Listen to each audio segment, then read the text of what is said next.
صبح ایمان کی حالت میں اٹھے گا، شام ہونے سے پہلے کافر ہو جائے گا، دنیا کے چند سکوں میں وہ اپنا ایمان بیچ دے گا، دنیا کے چند ٹکڑوں میں وہ اپنا ایمان بیچ دے گا، اپنے اسلام کا سودا کر لے گا، اپنے قرآن کا سودا کر لے گا، اپنے مذہب کا سودا کر لے گا۔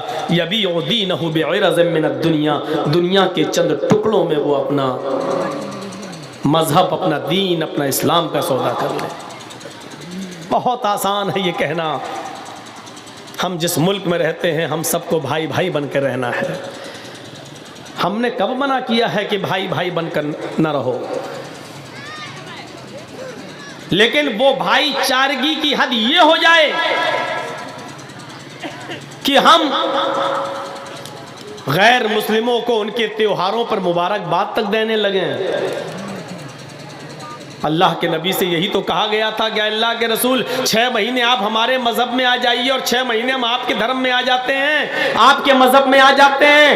اللہ کے رسول نے صاف کہا، قل یا ایھا الکافرون، اے کافروں سنو، لا اعبد ما تعبدون، میں ان بتوں کی پوجا نہیں کرتا جن کی تم کرتے ہو، اور تم بھی نہیں کرتے جس کی میں کرتا ہوں۔ میں اس معبود کی عبادت کرنے والا نہیں جس کی تم کر رہے ہو، اور تم بھی اس کی کرنے والے نہیں جس کی میں کر رہا ہوں۔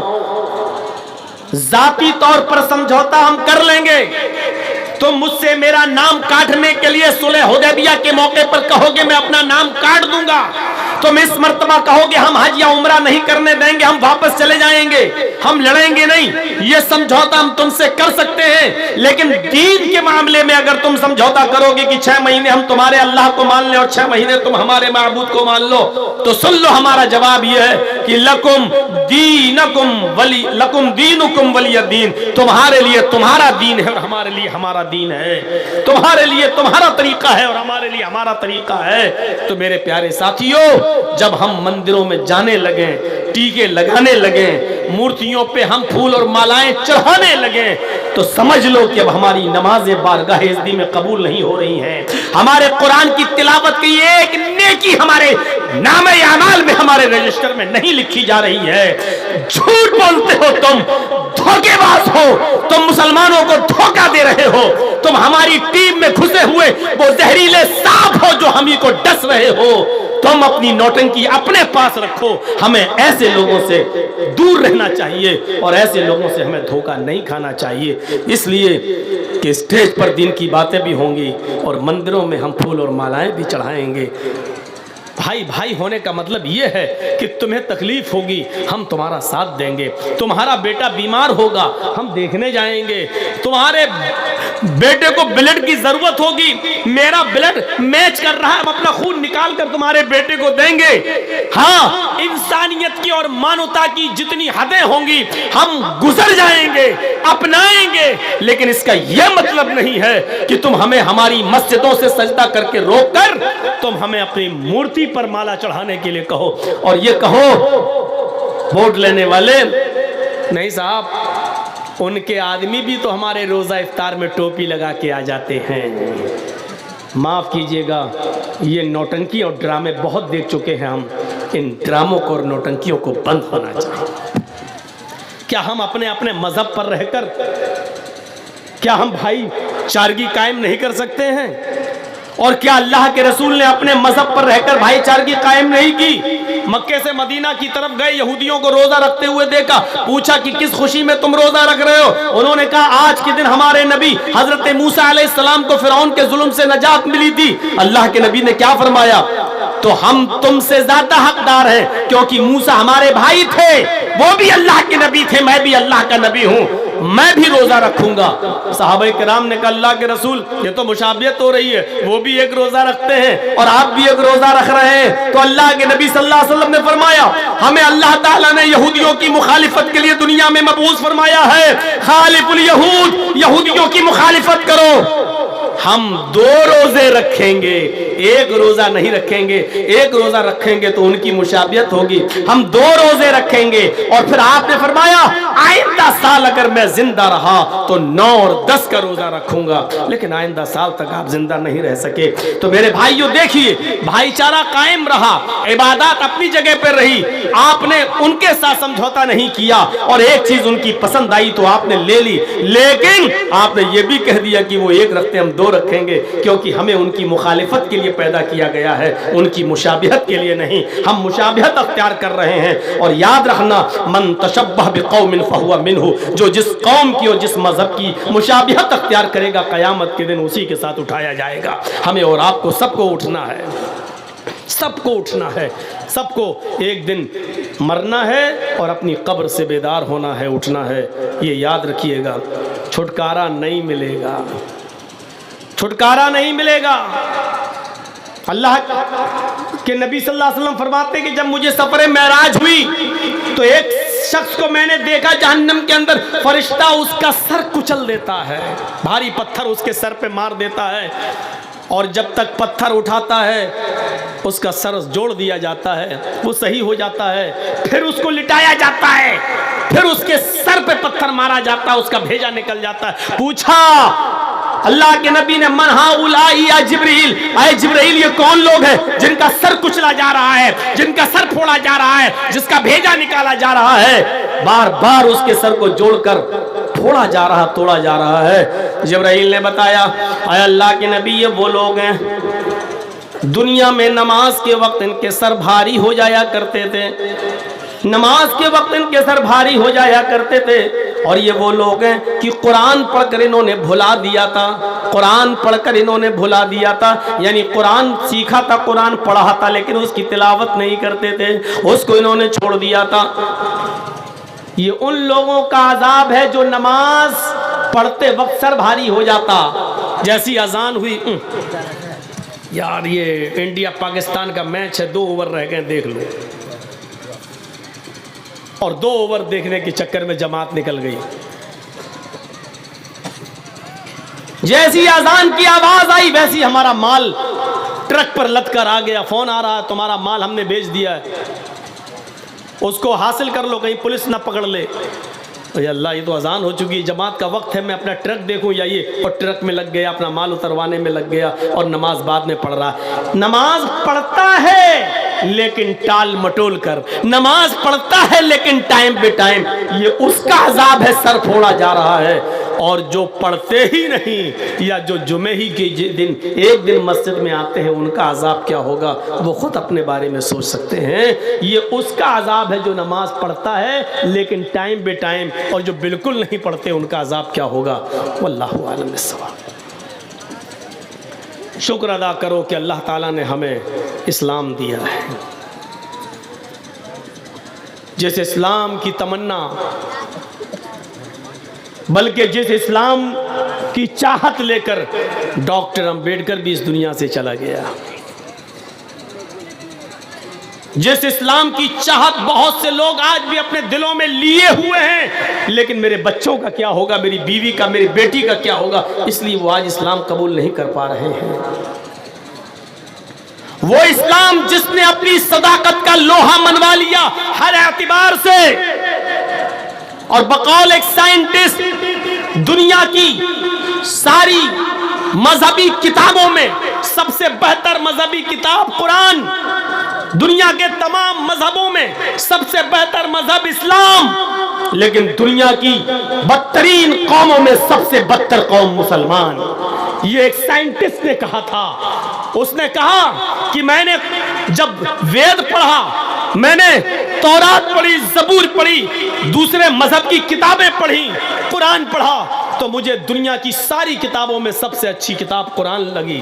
جب میں نے مذہب کا مطالعہ کیا تو دنیا کے تمام مذہبوں میں سب سے اچھا مذہب ہمیں اسلام لگا، لیکن جب ہم نے قوموں کا معائنہ کیا، جب ہم نے قوموں کا جائزہ لیا تو دنیا کی بدترین قوموں میں سب سے زیادہ گری ہوئی، سب سے زیادہ بدقماش، سب سے زیادہ نالائق، سب سے زیادہ جاہل قوم اگر ہم نے کوئی دیکھی ہے تو وہ مسلمان کو دیکھی۔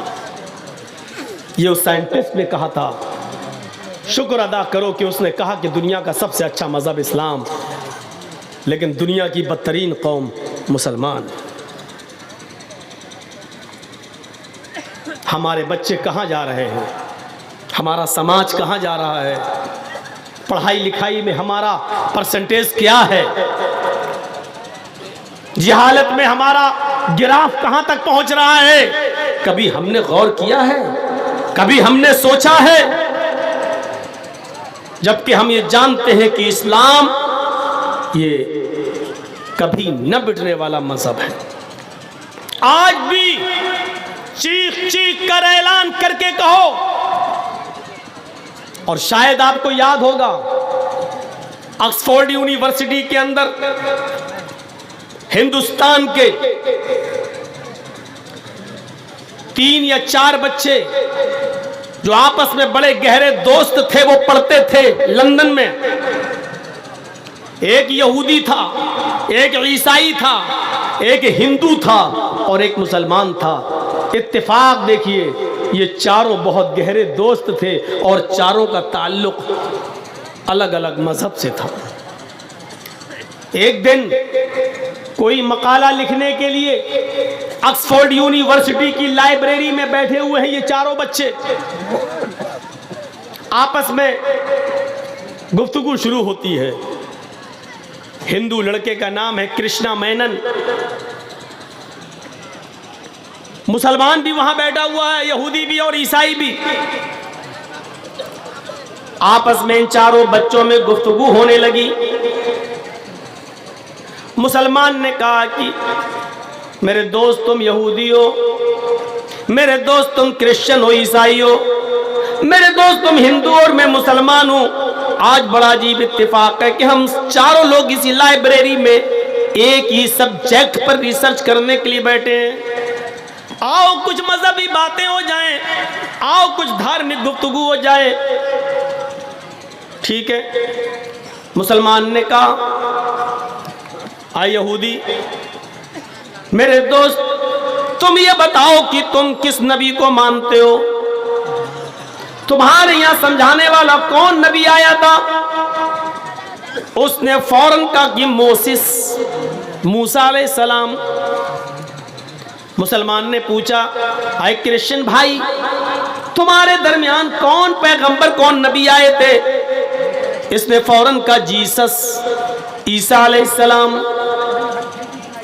اس نے ہندو سے پوچھا میرے بھائی تم بتاؤ، تم بھی تو ہندو دھرم کے ماننے والے ہو، تمہارے یہاں پر بھی تو بہت سے لوگ آئے ڈرانے والے، تم کس کو مانتے ہو؟ تمہارے درمیان آنے والا نبی کون تھا؟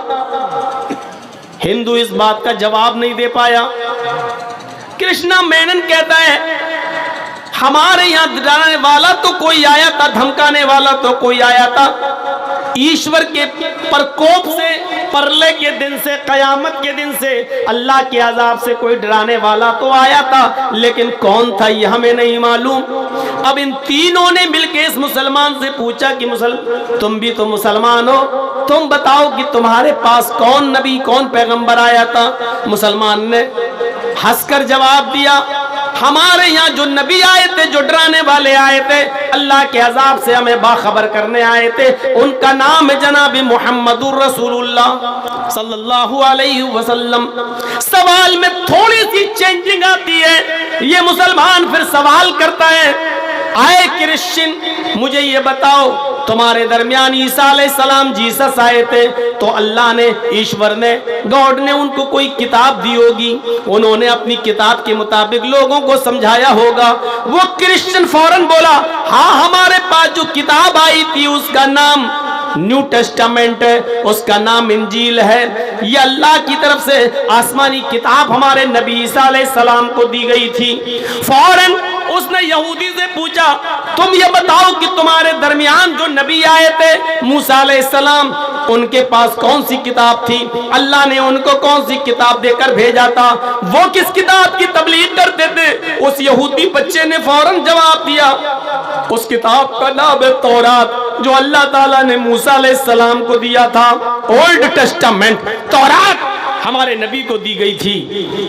مسلمان نے کہا عیسائی کو عیسیٰ اور عیسیٰ کو انجیل، یہودی کے درمیان موسیٰ اور موسیٰ کو تورات، میں مسلمان ہوں، ہمارے درمیان محمد رسول اللہ، ہمارے پاس جو کتاب آئی اس کا نام قرآن کریم ہے، ہمیں اپنی کتاب معلوم ہے یہ قرآن ہے، تمہیں اپنی کتاب معلوم ہے وہ تورات ہے، تمہیں اپنی کتاب معلوم ہے وہ انجیل ہے۔ اے کرشنا مینن، تم بھی تو ایک دھرم کے ماننے والے ہو، ہندو ہو، اب تم یہ بتاؤ کہ تمہارے درمیان جو کتاب آئی ہے یا تمہارے درمیان جو نبی آیا تھا اس کو کون سی کتاب دی گئی؟ اس کرشنا مینن نے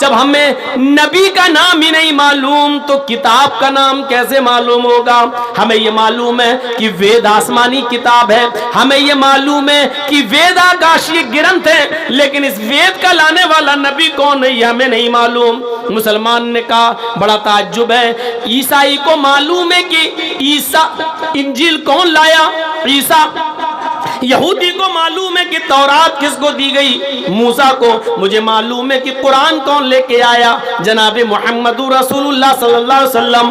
تعجب ہے، دنیا کے بڑے بڑے مذہبوں کے ماننے والے اپنے نبی کو جانتے ہیں، اس پر اتری ہوئی کتاب جانتے ہیں۔ آئے کرشنا مینن، تم بھی تو کہتے ہو کہ وید آسمانی کتاب ہے، لیکن اس کتاب کا لانے والا نبی کون ہے؟ کرشنا مینن روتے ہوئے کہتا ہے ہاں مجھے معلوم ہے کہ وید آسمانی کتاب ہے، لیکن یہ نہیں معلوم کہ اس کتاب کا لانے والا نبی کون ہے۔ آج تک اس بھارت میں، اس دیش میں، اس ہندوستان میں ہم رہتے ہیں، لیکن آج تک بھارت کا کوئی پنڈت یہ ثابت نہیں کر پایا ہے، نہ اس کے پاس اس بات کا کوئی پرماڑ ہے، نہ ثبوت ہے کہ وید آسمانی کتاب تو مانتے ہیں، لیکن اس کتاب کا لانے والا کون ہے؟ کہتے ہیں کہ یہ ہمیں نہیں معلوم ہے۔ لانے والا کوئی تھا، ہے، معلوم نہیں ہے کون ہے، لیکن آیا تو ہے کوئی، لیکن وہ بھول گئے۔ کہتے ہیں کہ اس کتاب کا لانے والا نبی کون ہے ان کو معلوم نہیں ہے۔ بڑا تعجب ہوتا ہے۔ ہندو بھائی یہ کہتے ہیں کہ وید آسمانی کتاب ہے، لیکن اس کتاب کا لانے والا نبی کون ہے وہ کہتے ہیں ہمیں نہیں معلوم۔ لیکن جب ہم بخاری شریف کی حدیث پڑھتے ہیں تو ہمیں بڑا عجیب واقعہ ملتا ہے۔ بخاری کے صفحات پر ہمیں یہ ملتا ہے کہ اللہ تبارک و تعالی قیامت کے دن ساری قوموں کو بلائے گا اور کہے گا کہ ہم نے تمہارے درمیان جو نبی بھیجے تھے کیا انہوں نے تم کو سمجھایا اور ڈرایا تھا؟ سب کہہ دیں گے ہاں۔ اللہ سب کو الگ کر دے گا۔ قوم نوح کو جب بلایا جائے گا، نوح علیہ السلام کی قوم کو جب بلایا جائے گا تو اللہ نوح علیہ السلام کی قوم سے کہے گا اے نوح کی قوم، میں نے تمہارے درمیان ایک ڈرانے والا ایک نبی بھیجا تھا، کیا تمہیں اس نبی نے ڈرایا نہیں، دھمکایا نہیں، تمہیں اللہ کے میرے عذاب سے تمہیں باخبر نہیں کیا تھا؟ نوح علیہ السلام کی قوم کہے گی اے اللہ میرے پاس کوئی ڈرانے والا تو آیا تھا، میرے پاس کوئی سچیت کرنے والا تو آیا تھا، مجھے کوئی اللہ کے عذاب سے باخبر کرنے والا تو آیا تھا، لیکن وہ کون تھا یہ ہمیں نہیں معلوم۔